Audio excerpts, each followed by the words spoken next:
A says A-R. B says B. C says K. D says D. E says F-E. F says G says G. H says I says N-I-E. J says J. K says L says O. M says N says O says R-O-U. P says Q says Q. R says R. S says T says U says U. V says W says W. X says Y says N-I-E. Z says X. The Bible to illustrate our phonetic program so you can see how the students are learning to mark words to help them understand why things are spelled the way that they are. And now we would like to recite this verse for you. Ready? Open our eyes that we may behold wondrous things out of your law. Psalm 119:18. And then This is our 5th and 6th grade class. They study literature with me. We've been working through American literature for the first semester, beginning with the Revolutionary War. Currently, we're in the Civil War era. The girls memorized a speech by Samuel Adams to demonstrate the lessons that we learned in the book Johnny Tremaine, and they're going to recite that for you today. Courage then, my countrymen, our contest is not only whether we ourselves shall be free, but whether there shall be left to mankind an asylum on earth for civil and religious liberties. Dismissing therefore the justice of our cause as incontestable, the only question is what is best for us to pursue in our present circumstances. Other nations have received their laws from conquerors. Some are indebted for a constitution to the suffering of their ancestors through revolving centuries. The people of this country alone have formally and deliberately chosen a government for themselves, and with open and uninfluenced consent found themselves into a social compact. Here no man proclaims his birth or wealth as a title to honorable distinction, or to sanctify ignorance and vice with the name of hereditary authority. He who has the most zeal and ability to promote public felicity, let him be the servant of the public. If there is any man so base or so weak as to prefer a dependence on Great Britain to the dignity and happiness of living a member of a free and independent nation, let me tell him that necessity now demands what the generous principle of patriotism should have dictated. We have no other alternative than independence. Our union is now complete, our constitution composed, established, and approved. You are now the guardians of your own liberties. We may justly address you as the decemviri did the Romans and say, nothing that we propose can pass into a law without your consent. Be yourselves, O Americans, the authors of those laws on which your happiness depends. In the book Johnny Tremaine, we learned about the dangers of pride, what it means to have patriotism, and what true greatness looks like. Samuel Adams was one example of greatness. This speech encourages Americans to use their freedoms not for selfish or prideful reasons, but for the good of others and for service. It is also our duty to protect and spread the liberty God has blessed us with.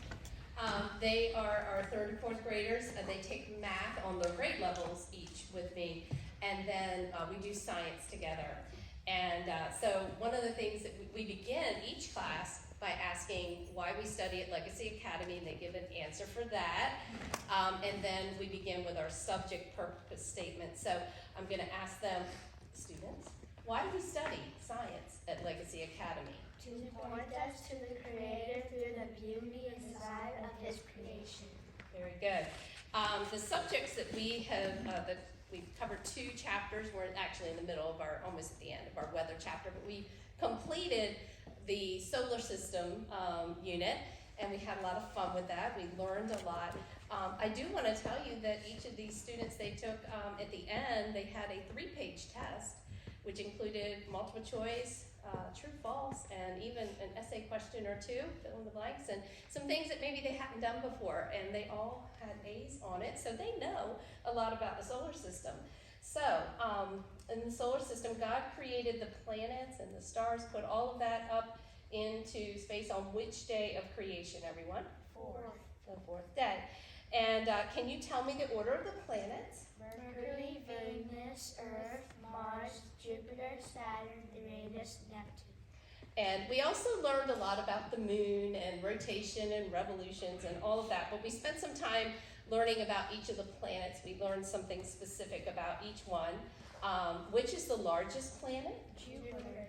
Liam, tell me the one thing that you always remind me of about Jupiter. It's a big red spot. He likes that it has a big red spot. That's how he notices it. So the first 4 planets are different than the last 4 planets. So what is different about the first 4 planets? They are? Rocky. And the last 4 planets are? Gas. Okay. And which planet is most unique? Earth. Okay. Why is Earth the most unique planet? What is most unique about it? It has Life and water. Okay. Why does it have life and water? Because God made it that way. Wow, very good. And this was a few weeks ago. And why did God create the earth? Who did He create it for? People. Because He loves us, right? And He wanted relationship, and He created all that beauty for us to observe and to care for. What force holds all the planets together in orbit and the moon around the earth? What force is that? Gravity. Very good. And they also, we're currently in the weather, and one of the things they've learned is about how God has created, we have a system that moves water around the world so that places that need water get it. And so it's called the water cycle or the hydrologic cycle. And they have a little way that they've memorized the 3 steps of the water cycle. Can you show me and say the 3 steps? Evaporation, condensation, precipitation. Very good. And on Fridays, on our school day with Mrs. Smith, the entire group is going through the periodic table. What in the world is that thing? So they are going to demystify it each Friday. And this past Friday, Mrs. Smith taught them a little bit of chemistry, some introductory about atoms. Atoms make up all the world that God has created. And so what are the 3 parts of an atom, the 3 subatomic particles? Electrons, protons, neutrons. Very good. Thank you. Readers, class they are taking is Omnibus. Let's tell you a little bit about it and what we're doing. Omnibus is a Latin term that means all-encompassing, or everything. We attempt to interact with all the great ideas, arguments, and expressions of Western civilization. To do this, we read and discuss the great books. In Omnibus class, we have been learning about the code written by Hammurabi. 3 things that I found interesting about the code is that he doesn't follow his own rules. They are very strict, but also very easy to break. Lately, we've also been learning about Exodus, the law of Moses, and the story of the Israelites. 3 things that stood out to me in this chapter is Pharaoh's heart hardened by God, intentional and unintentional sinning, and how quickly the Israelites turn away from God when they don't get exactly what they want. We also learned about the modern social justice movement and its ideas about truth, justice, and salvation. We are working on an essay defending the statement, the only true justice is biblical justice. We are now going to each read one of our paragraphs from the essay. The only true justice is biblical justice because it offers salvation to all. According to the social justice movement, the only way for an oppressor to be saved is to confess their complicity in oppression and support the revolution. Victims, on the other hand, are innocent or without sin and don't require salvation. Biblical justice is right and true because of the invitation of full salvation for every human being on the planet. God loved us so much that he sent his son Jesus to live an innocent life, then die on a cross. This resulted in true salvation for all who believe. For I am not ashamed of the gospel, for it is the power of God for salvation to everyone who believes, to the Jew first and also to the Greek. Romans 1:16.